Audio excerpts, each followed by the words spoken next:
Powerman 5000 with New Wave. 10 tracks for 30 minutes, believe it or not. 11th studio album from the US, 5-piece, released October 2017 via Pavement Entertainment. Produced by vocalist Spider One and Greg Johnson. 2 videos have been released so far. Sid Vicious in a Dress and David fucking Bowie. Go for it. There's videos to those songs? Yep. Fuck, I've got to check that out. Wow. You'll understand when I get further into this. Yep. I'm not sure if I've heard this band before or not. The name does sound slightly familiar. I wasn't too sure. They had a platinum album a while back. Yeah, that's probably why I think I've heard them.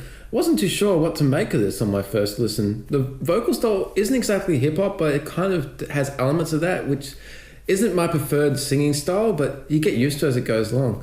Musically, it reminded me of what WWE would use as theme music for their pay-per-views. It's a type I get what you're saying. American high-energy, getting pumped-up metal.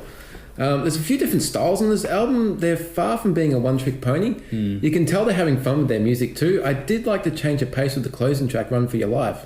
It made me need to reassess the album, actually, so I went back and listened to it a bit more. As a first-time listener, I think there's a lot more to this band than what you would get on your first listen. You have to give it a lot of time to grow. It's kind of taking the piss, but there's some serious shit in there as well. Yeah, it's a lot of fun, though. Yeah, it's all about the presentation, I think. I did like how the song Get Alive had some really serious lyrics to it, and it was presented in a clever way. The song David fucking Bowie, that was a nice tribute and nice homage to the man with a couple of references to some familiar lyrics. Yep.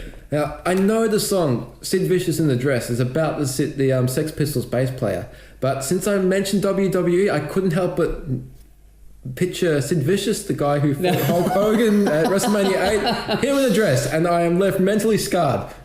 So I hope that the video... you should have seen him in WCW days. Yeah. Remember, you see when he broke his leg? Yeah. Fuck! That was pretty bad. That was brutal. Yeah. Like, snapped enough. Yep. Right back on track. Overall, it's a fun, energetic listen, and it's done within about 30 minutes. I gave it 7 out of 10. Sid Vicious in the Dress, even though it emotionally scarred me.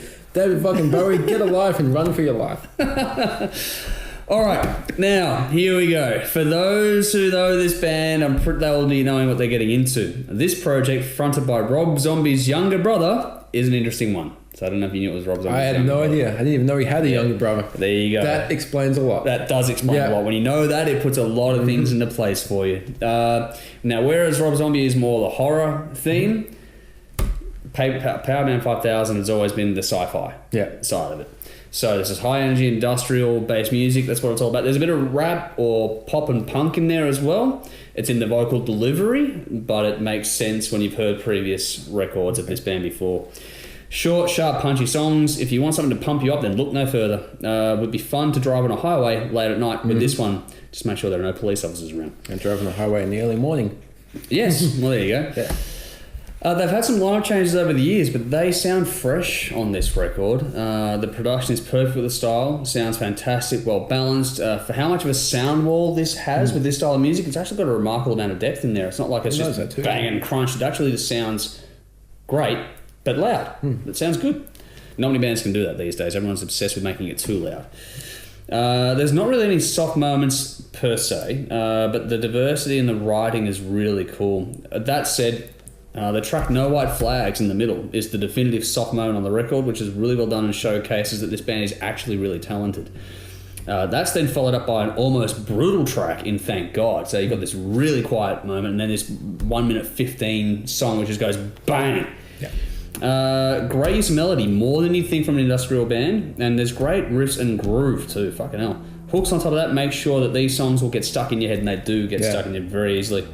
It's nothing overly complicated, it's pretty straightforward, but they do it really damn well. This is one hell of a fun listen, makes me want to go back through their catalogue again, because I'm a fan from way back. Wow. The composition and performance skills of this band really shouldn't be underestimated in my opinion. I think that's probably what got you to go back to it. Depth. It's a great album, really good punch in diverse, some cool lyrics on here as well, like you were mentioning. And I love the attention to the album craft on this. They've done it really well in laying this out the way they have. It could have been easier to really fuck that up when having too many of the same thing at the same time, but they really just did put the thought into where the tracks go. Yeah. If you want something fun and a little bit different, that isn't all the cliches of the new metal genre, they've managed to avoid that trap. Then check this out for sure. Not bad for a band that's been going since 1991. Fuck. There you go. 8.5 out of 10. Hostage, Cult Leader, No White Flags, and Die on Your Feet were my standouts. Check it out for yourselves. Give us your thoughts.